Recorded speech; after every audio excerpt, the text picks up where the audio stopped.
Welcome, everyone. Dovi Frances here, the founding partner of Group 11. And today I'm excited to welcome you to the last part 6 out of 6 in our webinar series, Digitizing the Office of the CFO. In the last episode, we hosted Thomas Toucher, the CFO of TripActions, Einav, CEO and co-founder of Papaya Global, Sarah Spoya, the CFO of Tipalti, Vitaly Reichel, the co-founder of Sorbet. And for those of you who are tuning in for the first time, we decided to launch this webinar series to create a forum where finance leaders and professionals can learn about the tools and strategies that best enable them to thrive in what is a rather challenging macro environment. As the world becomes far more unpredictable, finance leaders are faced with a spectrum of challenges stemming from this chaos. We believe that many of our portfolio companies, Fintastic included, can really help finance leaders essentially tackle these type of challenges. And we feature them in this webinar series. And on that note, I'm happy to welcome here today Jonathan Einav, the CEO and co-founder of Fintastic. Prior to Fintastic, Jonathan was the co-founder of Yoka, Quarter to Five, DigiGauge. And I'm excited to welcome you here, Jonathan. For our listeners, before we get started, if you have any questions, use the chat box and we'll do our very best to tackle your questions throughout the conversation today. It's great to have you here, Jonathan. Let's jump right into it, if you don't mind. Hi, Dovi. Thank you for having me. It's a pleasure. All right. So a few questions. You know, we always start with personal stuff when we get started with these conversations. So maybe a little bit about your personal background and then a little bit about your professional background before starting Fintastic. Sure. So I'm originally a technologist. I've been in the industry for almost 25 years now. I'm married and have 2 kids. I am based in Tel Aviv. I started 3 companies before Fintastic, pretty multidisciplinary, both in the technological domains and industries I've dealt with. My first company was in the cardiology domain, where we've invented a micromagnetic driller for cardiac arteries. My second company was in the video surveillance domain, doing image analytics on top of video surveillance. And then my third company created a platform for content that is reacting to the environment. Our main product line is in elevators, where we are feeding the movement of the elevators and adapting the view according to the movement using a real-time 3D rendering. Really cool. All right. So you're a little bit kind of like an outsider to the domain of FP&A. Kind of, right? I mean, this is not a problem that you have tackled in your prior companies. So obviously, I was I did financial planning and analysis throughout my career. I just never knew that the entire domain exists, and especially in large organizations. When I was ideating for my next company, I joined forces with my partners, Hamutal, who is a 5th-time CFO that brought the pain and the domain expertise into the package, and Eric Shelef, who is a PhD in mathematics and expert in machine learning, where we realized that we can do something really cool together. You know, when you meet founders, I think the word is kind of like split. You have founders or repeat founders in a certain domain, right? So they've mastered a certain domain really, really well, and they keep innovating in that domain. You see that a lot in neobanking, for example, right? And certain facets of financial technology. And then you have founders who are complete outsiders to the problem, like Chen Amit with Tipalti, Ariel Cohen and Elon Twig with TripActions, for example. So you fall into the second category. You are an outsider to the problem. Maybe you have transacted in FP&A as a founder, right? You're aware of the inefficiencies of using Excel or using like outdated technologies like Anaplan, although you were not an enterprise. But what made you join forces with them? Like, what made you want to tackle this problem? Was it a top-down issue? Like, were you researching industries that you want to disrupt that have significant total addressable markets, or was it something else? Great question. So I knew my next company would be a B2B SaaS. Wanted to do. And I knew I wanted to do more than just take data and put it on a screen, to put in with the entire technological revolution of the last 10, 12 years, introducing software that can do more than just store data and present it.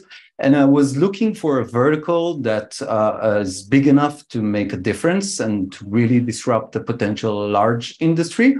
and one that has a real market opportunity. And during the ideation, I actually looked on sales and on marketing and on HR and kind of like a bunch of domains. Still kind of like we went down into finance and due diligence, the entire FP&A domain. And there I had kind of like two major surprises that made me happy. The first one was that it's not as boring as I thought. In my mind, kind of like finance are bean counters, moving numbers from one side of the spreadsheet to another. FP&A is fascinating. In my mind, it's kind of like the operating system of a company. It's one of the only places within an organization that really sees the 360 of the entire organization, between departments, all the relationships between them.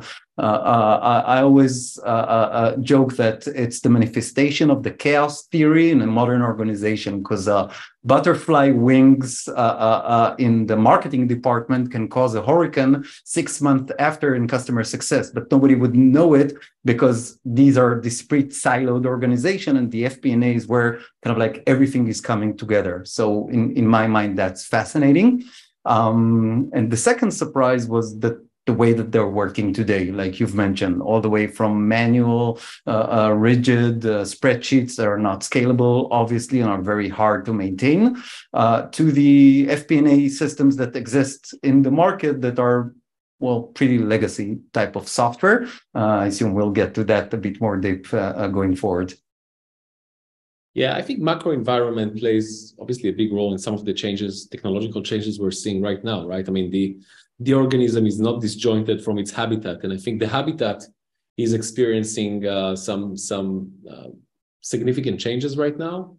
We actually wrote a lot about it. We have a couple of thought pieces released over the past couple of years. One of them is Welcome to the Era of Chaos, where we basically talk about those large macroeconomic changes bringing us to a pretty chaotic and volatile environment amidst an environment where interest rates are no longer near zero. And part of the thesis talks about organizations having to become anti-fragile in order to survive in an environment where the inputs are constantly changing and are no longer predictable, which was not the case in the last 40 years, right? In the last 40 years, interest rates were close to zero, right? Big, pretty low and extremely low. And it was easier to innovate at that time. And remember, it was also an era of globalization, which has kind of like ended recently as well amidst COVID. So when you think about that, how, and assuming you agree with my statements, how does it affect like the FP&A industry and the competitors you're seeing in the marketplace, and also the way companies adopt FP&A solutions versus using what exists out there today? Yeah, so I totally agree. I think it's mainly two main components that are contributing to that. First of all is the end of the up cycle, the longest documented up cycle in the history of economy since 2009, basically. We've been in an up cycle where companies are, and especially in the last 4 years, like you say, companies were obsessed about growth and only growth. Every time there is a problem, we throw money at the problem and the problem goes away, which isn't always the case, but that was the methodology. And obviously now times are changing, and all of a sudden companies take under consideration things like expenditure, like ROI, like EBITDA, profitability, and things that were a bit overlooked, especially in the tech industry for hyper-growing companies, but also in other industries where, like you say, money is cheap, then you can solve any problem by throwing money at the problem. The second thing I think that significantly changed is the pace. All of a sudden, since COVID, companies, for the first time in decades, need to make really rapid adjustment and change, whether it's in their go-to-market or in their distributed way that they're doing their operations, and quickly adjust. And when you have either legacy systems that every change take forever because they're kind of custom built for each client, and you really need to write code in order to change the structure, or obviously for spreadsheets where you want to add dimensions or or change the way that you operate, all of a sudden that pain became significantly more kind of like evident in their day-to-day. Got it. Let's try to drill down maybe a little bit deeper into, we talked about macro ecosystem. Let's talk about the FP&A ecosystem. And for those who are listening to us and are not overly familiar with the FP&A industry, maybe they're just using Excel like 60% of the companies, or they're using some legacy solutions that have been out there for the past few decades. Talk with us about what you're seeing in the FP&A industry. Who are your competitors? Who are the competitors in general, right? Across small businesses, middle market businesses, and enterprises, and which ones are new, which ones are legacy solutions? Sure. So the FP&A in general has three main generations. The first generation dates back to the 90s.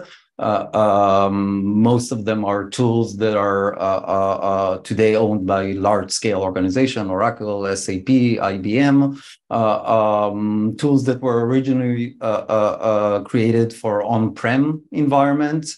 So that's kind of like the first generation. The second generation is kind of like mid-2000. They were already built as web applications, but obviously not cloud distributed. We didn't have a cloud back then. And there we have a variety of players from that vintage of the second generation. And around kind of like 2019, the third generation of the FP&A tools started. And we're part of that generation, even though I claim we're creating the fourth generation, but we'll talk about that soon. The main kind of like division is between SMB tools that are mainly kind of like spreadsheet boosters, where the engine of the modeling and the analysis of the data is still either Google Sheets or Microsoft Excel. And companies are creating a variety of tools that are built around them in order to automate some of the kind of like data gathering, the actuals or the collaborations or the permissions.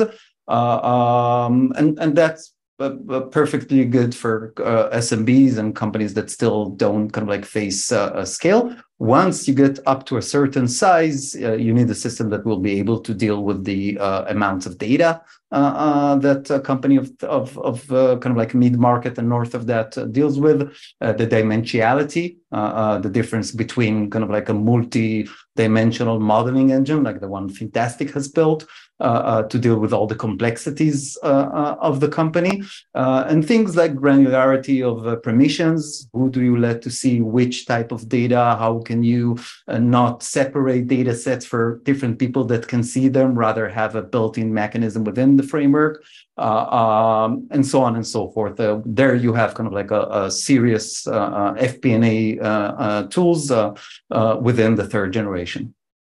So let's maybe double click on Fintastic. We were here to talk about Fintastic. So maybe a little bit more about Fintastic and how the product fit within the landscape that you've just described. Sure. Like, what is the company really all about, if to put it in layman terms? Sure. So basically, there are two main things that Fintastic is about. The first is a modern, serious third generation modeling tool that allows all the different needs of a company once it reaches a certain size, built on no-code principles that allow as much power to the user to manage the system, to create new reports, new matrix, new dimensions, and visualize throughout the reporting and kind of like all the features that should exist in a modern, serious FP&A platform. We call it the engineering bucket. What's unique about Fintastic on top of that I think is offering one of the most modern and scalable solutions in the industry today is that we have also the technological bucket, which is why I'm saying we're the fourth generation of FP&A tools, where from our standpoint, this is not just a single source of truth and place that you manage your budgets and your forecast and your BVA versus your actuals and all of that kind of like from our standpoint is table stakes. We ask ourselves what technology can do for the finance function, for the stakeholders, for the different budget owners? How can we leverage the technological revolution that happened within the sales organization or the marketing organization or the HR organization into the finance? How can we leverage tools like AI, machine learning, advanced algorithms, not just to be able to share, discuss, understand our data, but to get insights that are coming from the technology that to date, at least to the best of our knowledge, hasn't been implemented into the FP&A domain.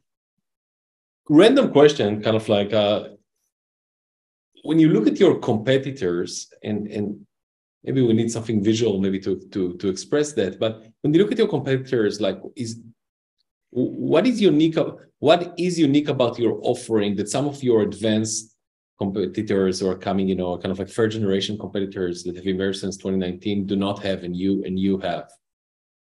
So that would go kind of like into the technology bucket. At the end of the day, a planning problem is an optimization problem. You can think of it kind of like a navigation software, right? Versus a map.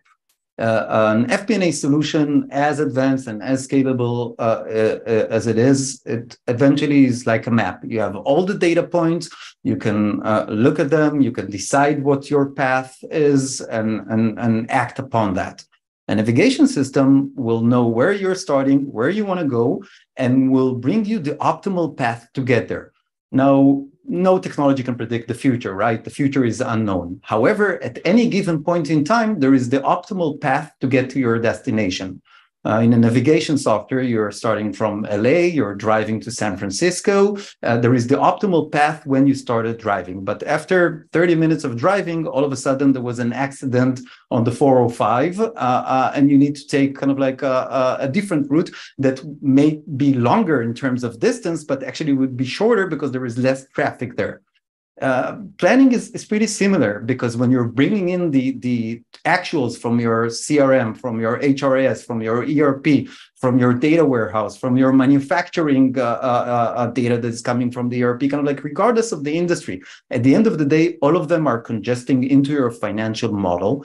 And when we have your destination, we know how to choose the optimal path that would be most likely to give you success if you choose that path.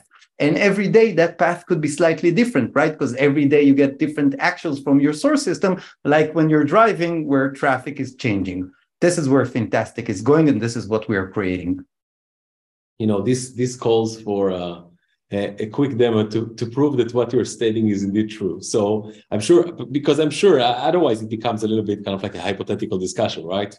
Maybe what you're saying holds true, but maybe we can give our audience an exclusive look into some of the things that your technology can actually do in real time.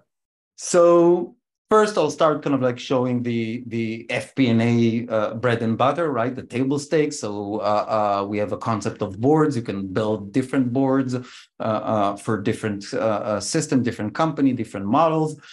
This is a classic kind of like executive boards where you have kind of like your CRM. This is a B2B SaaS example, but everything can be modeled within Fintastic, whether it's an industry manufacturing company, a B2C company, or a B2B SaaS, like this example, connected in real time into the CRM, into the HRIS, into the ERP, showing different kind of like widgets within the system. And I can start to drill down also into the data. So this is kind of like your classic ARR or revenue waterfall that I can see my opening balance, my new logos, expansions, lost logos, contractions, and closing balance.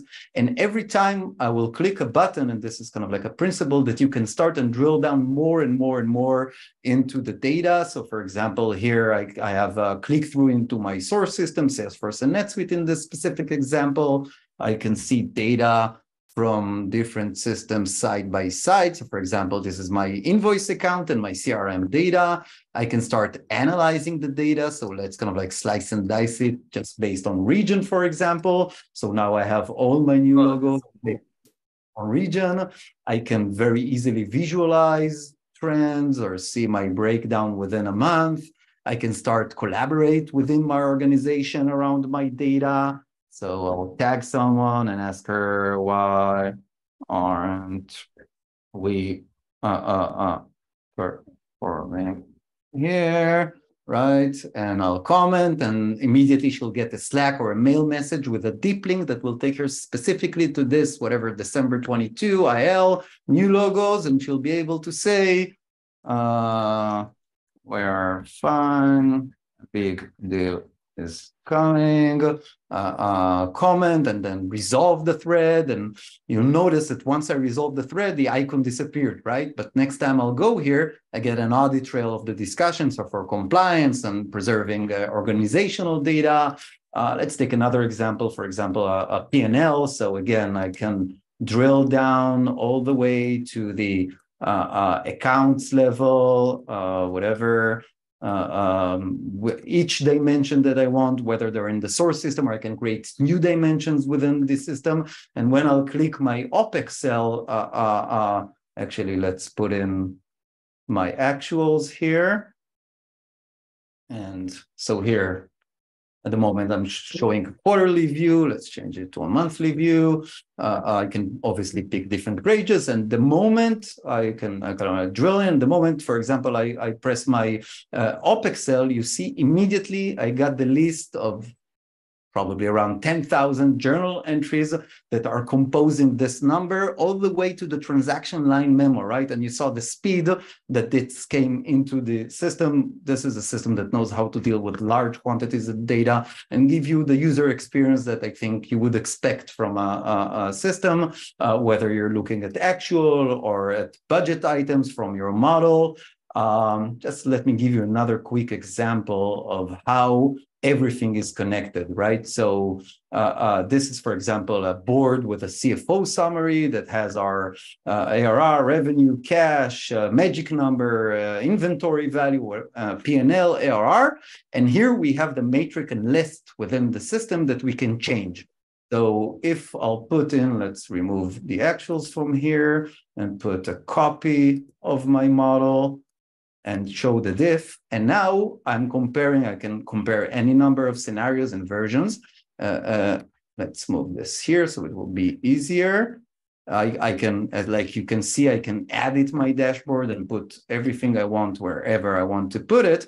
And now let's play with my assumption. Let's take this multi-dimensional cube that is based on entities and on years in this case. It could have any number of dimensions. And the moment, let's change our churn assumption for 23 to be 4%. The moment I hit enter, immediately my entire model has been recalculated. And now I can see the difference in what I've planned originally of what I'm doing now. I can obviously pull in my actuals. So very, very easy to kind of like create different boards for different stakeholders that can play with my assumptions in their version and see the impact on their business and how can they make decisions. I'll just quickly show kind of like how flexible the system is. We take security very, very seriously. We're already SOC 2 compliant, ISO 27001 compliant, GDPR, CCPA, and we can manage different groups of permissions. So unlike a spreadsheet where you, or even some of the older generation FP&A systems, I can define for every user group that connects, by the way, directly to your SSO, which metric, list, report, or even dimension value I'm allowing them to see. So for example, if we'll take the country dimension, I can see all the dimension value, and for example, only allow Germany. Now, everyone within this group that will go into the P&L will basically see the P&L only in the visibility of Germany. And so I don't need to consolidate anymore, right? Because everyone are looking on the same set of data, just with the granularity of the dimensions that I allow them to see. Really cool. So let me ask you a question. What type of customers find this solution appealing? I would assume that for SMBs, a more basic product like Excel or, I don't know, data rails can be more adequate, right? Is this a middle market solution? Is this an enterprise solution? Yeah, so like you mentioned, SMBs would usually kind of like be better off maybe with an SMB solution. You've mentioned data rails or Cube, OnPlan, a few others that are kind of like based on spreadsheet. a company from the moment, kind of like mid-market, like you've mentioned, and north of that, will need a more serious tool that can handle more flexibility and larger quantities of data. That's where they will come to Fintastic. But if you don't mind, I just want to give you a sneak peek on everything I showed you so far is in our engineering bucket, right? This is what I think everyone should expect from a modern FP&A system, to have the flexibility, the scalability, the speed, the ability to self-serve. I won't go in now into how you build our model, but this is also, we've built a syntax and a multi-dimensional modeling engine that you can add dimensions and you don't need to touch the formulas, and all the geeky CFOs in the crowd would really love it, but because of time, I won't go into that now. I do want to show you the first technology bucket feature that we're about to release. And basically, what we're saying here is that a plan by definition is flawed.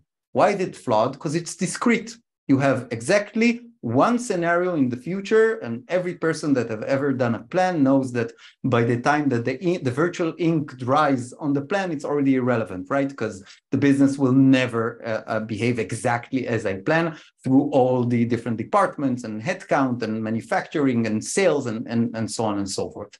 So what we're saying here is that let's stop talking in plans and talk in ranges.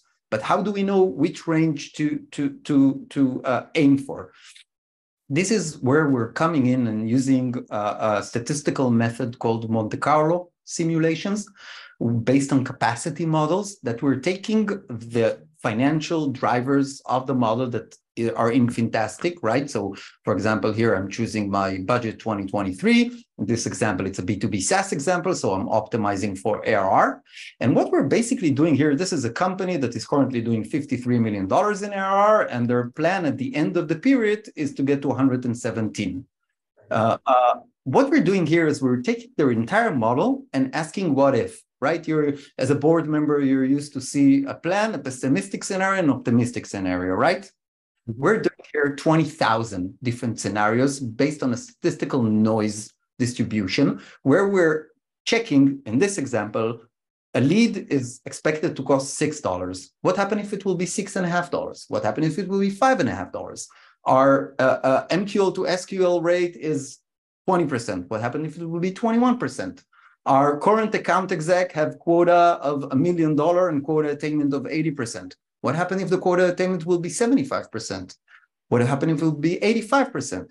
Our account exec rec that we expect to recruit in April, what happens if we recruit him in March? What happens if we'll do it in May? What happens if his ramp up won't be 5 months, it will be 6 months, and you get the drift. And basically, we're doing 20,000 different simulations of such to provide you what you see here. The x-axis is the outcome ARR of a specific potential future discrete scenario, and the y-axis is the number of experiments. What we can see here, this is the histogram of probable result of your business. The gray line is the $117 million I want to get at. And all of those experiments, so around here, we have around 730 experiments, actually ended up at 117. But 710 experiments ended up at 116. And 680 experiments ended up at 115. And now, all of a sudden, we can talk about risk percentage of my plan. This specific plan has 41% risk. Why? Because 41% of my experiments ended up to the left of my target, where 59% of the experiment ended to the right. So now you can have an intelligence conversation within the finance, within the management, within your board about my plan and what is my probable outcome of that plan. But we don't stop here. We're actually looking at that plan, which is already optimized because it went through our optimization model. And now we're asking, what can I do in order to reduce my risk? How much money am I willing to pay in order to reduce my risk? So you choose one of the machine-generated suggestion here, for example, this one. This is where we've analyzed throughout your capacity models, and this can work on any capacity-based set of formulas, not necessarily only on a B2B SaaS. And based on all the experiments within the Monte Carlo simulation, we've built a multi-dimensional optimization module that basically identifies the most sensitive areas in your plan and gives you the answer to the question, what is the minimum I can change in order to reach maximum effect. So for example, we have a rec ID that was supposed to start in February 23 of segment enterprise, of product XDR, of region North America, of a senior account exec. The system is recommending to actually recruit him a month earlier. It will cost 20K more, but the system has identified that this specific recruitment, whether because of a problem of attainment or a problem of a ramping, or will have a ripple effect that will significantly affect your performance. So the system offers a list of modification to your plan that if I'll choose to accept all those suggestions, it actually bought me 5% of risk. So you pay $920,000 in this specific suggestion to change your plan, and you basically buy 5% of risk to achieve your product. But not only that, because if you can see the original plan, the distribution around my target was almost normal distribution, right? Once I choose my suggested plan from Fintastic, now you can see that the center of gravity around my distribution is actually around $121 million. So I'm actually now more probable to overperform and definitely more probable to perform. So this is kind of like just a little taste of the things that we've got cooking here. Good. This is really, really cool. And I wonder what's the evolution of that. Like the evolution of that is like basically be able to use the likes of ChatGPT, version 4.5 or version 5, where basically you can take data lakes and without offering restricted access to those data lakes, you basically can suck away some of their information and ask questions that will be answered by the engine. So, for example, as a CFO, you won't even need to look at the probability and say, okay, I want to reduce my risk by 5%. The system will offer you basically the best viable solution for your inquiry, or even ask the questions that need to answer and start having a dialogue with itself. That's a great question. So obviously, everyone mind blew when ChatGPT was introduced, and it is pretty amazing. But the thing about ChatGPT and any other large language model is that at the end of the day, it's a statistical model that knows amazingly to predict the most probable next word, next sentence, or outcome of what we're asking, which means that out of 100 questions you will ask ChatGPT, 99 answer will blow your mind how accurate and amazing they are. But the one question out of 100 will actually invent data that doesn't really exist. That's a problem with large language model. Finance people cannot have a 99%. They need 100%. We're actually working on a way to do exactly that, to be able to interact with natural language with the platform and get 100% certainty of answers. This is one of the things that we're currently cooking in our kitchen. Interesting. Okay, last couple of questions. It took quite some time to develop what we're seeing right here, right? And all of that, data scientists and engineers work very, very hard, yourself included, for long nights to bring this thing into fruition. And now that it's here, who are your target customers and who are not your target customers, right? So what type of CFOs you will not resonate with and you rather not engage with at this time, and what type of CFOs and organizations you would rather engage at this time? So, great question.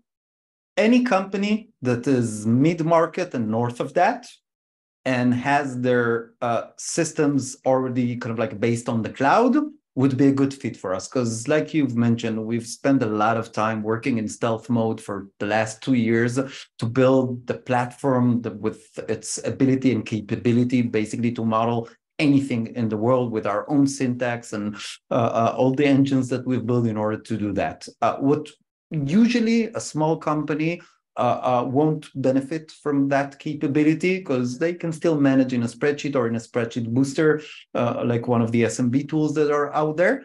And the second thing that we won't do is at the moment is deal with on-prem systems. So only companies that have their ERP, CRM, or HRS and data warehouse already based in the cloud.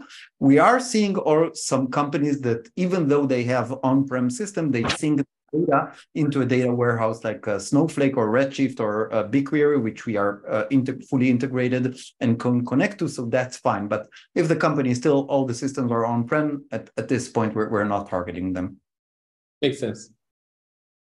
Do you find that there are certain types of CFOs that resonate with this more than the others? I mean, there are certain people who are extremely risk adverse, and this thing might look like a way, I wouldn't say a risk, but they're so accustomed to be working with Excel or maybe a little bit more of like the older generation type of solutions that are not nearly as dynamic and predictive. Do you see some resistance there, or things have changed with this kind of like demographic changes we're seeing, where CFOs are younger than what they were before, with baby boomers essentially retiring and Gen Zers and millennials taking over the workforce? I would divide it into two. First of all, the table stakes, right? Your modeling system, the ability to pull in actuals, to do the PVA, to do all the common work. There, for companies in our target, they would typically already have an FP&A system, and then they will compare it to their system, right? Finance people like to look behind the curtain. It's not enough to say, and this is one of the strong kind of like pillars that we have in mind while building this system, explainability. No number, like I just showed you, every number you click, you get the exact detail of why this number was created. And this is something that we've realized that finance people must have in order to gain trust in the system. Once they do, there isn't a real comparison between a system that was built in the 90s and a system that was built now, right? We're not smarter than the other people that built the systems back then. And in 20 years from now, someone else would stand exactly where I stand and will say, these Fintastic, that old tech stack, we can do much better. And they'll probably be right, because it's at the end of the day, it's a matter of technology and generations. So once you are able to move through the explainability and gain their trust that data is right and correct and robust and is there, then it's just a matter of it's a no-brainer. What do you prefer? To call a consultant that will do a implementation project of a non-GAAP operational P&L that will take a month and will cost $5,000, or do you prefer to double-click an icon, drag and drop, and have it in front of you? So that's kind of like the first part. The second part are all the more advanced things, like the small taste that I've just shown with the Monte Carlo simulation and the optimization. There we do see kind of like CFOs that are saying, yeah, I don't know, kind of like show me my table stakes, let me work, and then let's talk about that. And the more advanced looking forward thinkers, CFOs or head of FP&As or FP&A analysts that are kind of like, I think that touch on the very bone of kind of like giving them a true seat at the table, being able to just be curators of data. And like you've mentioned before, 60% of the companies are still using spreadsheet, even if they have an FP&A system, because the FP&A system is not flexible enough and can't accommodate for all the use cases, or they're still using spreadsheet. And I don't remember the exact number, but a recent survey talked about 70-something% of the time spent in gathering data, consolidating data, and putting it in one place in order that you can actually do the work. The fact that you're bringing them the automation and the added value features of the technology really makes a difference. I have a strange kind of like, maybe it's a thought, it's an observation, but I think there are two contradicting forces that we see right now in this environment. One of them offers significant tailwind for a company like Fintastic, and the other one offers significant headwinds. So maybe we'll talk about each. Okay, so let's start with the tailwinds, because that's really, really easy, right? I mean, we have essentially global economy that stopped growing, right? I mean, the industrial revolution of the past 40 years stopped. Interest rates have risen. There are strong inflationary forces, and companies. And by the way, we have significant demographic issues. I mean, put Israel aside, because people here have lots of babies, okay? Actually, 3.1 kids on average per couple, which obviously brings a 2.2% growth annually in our population. But in most other populations, there is almost no growth, which of course translates to gross domestic product, right? And if you are a middle market enterprise, and there are about 260,000 of those in the Americas, well, you need to start thinking about how to increase margins and how to increase profitability without increasing revenue in a tremendous fashion, because obviously growth is going to slow down. And I'm generalizing here, okay? So first, it's tailwind, right? Because you would need to figure out a way to cut expenditures, and a strong, intuitive platform such as Fintastic can help you achieve just that. So that's number one. Second tailwind comes from this coming era of chaos, as we call it, like shock, so supply chain shock disruptions, where basically, things are changing on a whim.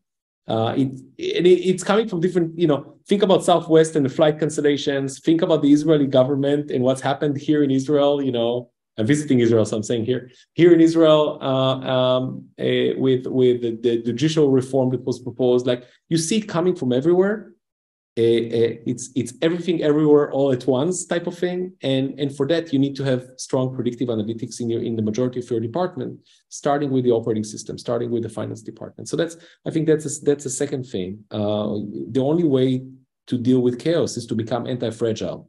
You're not operating in a stable environment right now. It doesn't matter what you are, SMB, middle market, enterprise. So that's great. It's great tailwind for Fintastic. And the third one, I think, stems from demographic changes. 75% of the workforce is going to be comprised of people who were born after 1980 by 2025. So it's in a couple of years from now. But you meet those people on the field. I mean, those are, employees, but you also meet those people in the C-suite. Like I meet, we interact a lot with CFOs and finance executives, and I see them when I go to meetings. I mean, the majority of them are, younger than me. And I'm 44 years old. So, was born in 78 on the cusp of millennials. So I think that's also a positive force, because you see the demand from the field, but you also see the demand from C-suite. So there are agents of change in the organizations now, where baby boomers used to block those type of crazy initiatives, as they called them back in the day. So those are strong tailwinds. Headwind is essentially the need to consolidate. What I see, we have lots of software service companies that sell to the office of the CFO and the office of the CHRO, etc. I see consolidation, right? If you are not a platform, you're not selling, right? If you're not a platform, you're not selling. And I see lots of hesitancy to go into adopting new software service solutions. I spoke with a CFO recently who told me, she said, listen, I have 56 software solutions in the enterprise. We're consolidating to 16.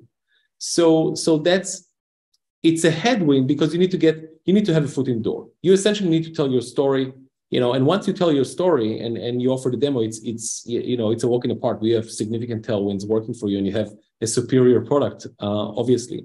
But that's kind of like my observation. I would love to hear what you think about it.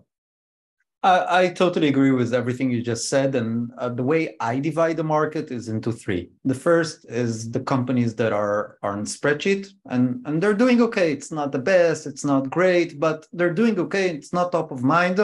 I think those companies will continue to use spreadsheets, or will use kind of like some spreadsheet booster that isn't too expensive, and will go there. The second type of companies are the companies that decided that they can not longer, especially now, especially like you said, when they need to be anti-fragile, which means react fast and be agile into changes, they need an FP&A platform. So they already have a budget line to buy an FP&A platform. And like you say, this is not a feature product. This is a platform. This is the one that takes all the data from all the organizational system, puts it in one place, and this is your working desktop. This is your OS. And there are a few products in the market, and they can choose from. I think we're offering a pretty compelling offering.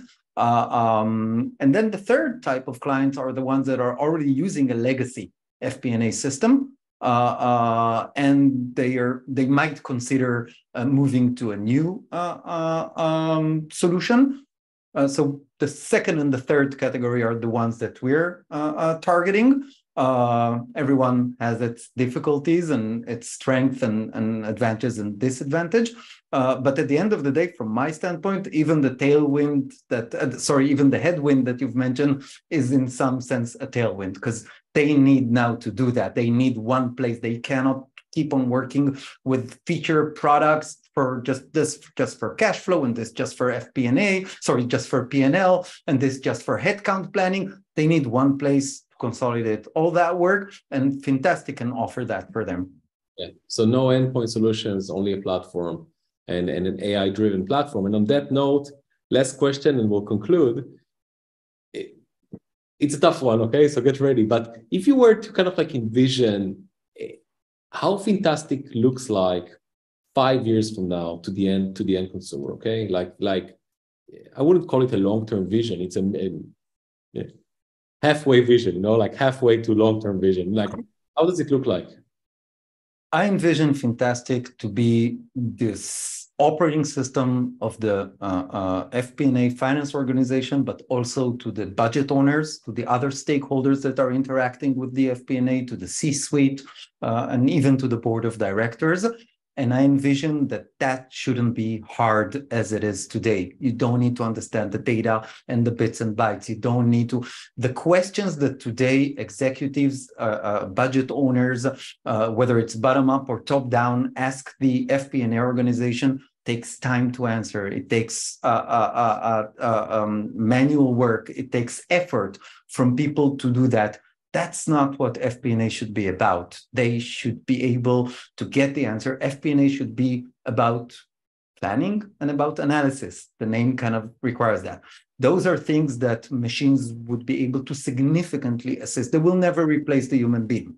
The human being will stay there, but they will enable them to do much less redundant manual work that the majority of their day-to-day is going there, and be able to be more strategic and be able to get more insights that are coming from the amazing technology that has been created recently. And that's where I envision Fintastic to be, that FP&A helper that will make the FP&A more strategic and eventually will make companies perform better. Brilliant. Really kind of like it's cool to think about I think 12 years ago, I wrote an article about man-machine symbiosis.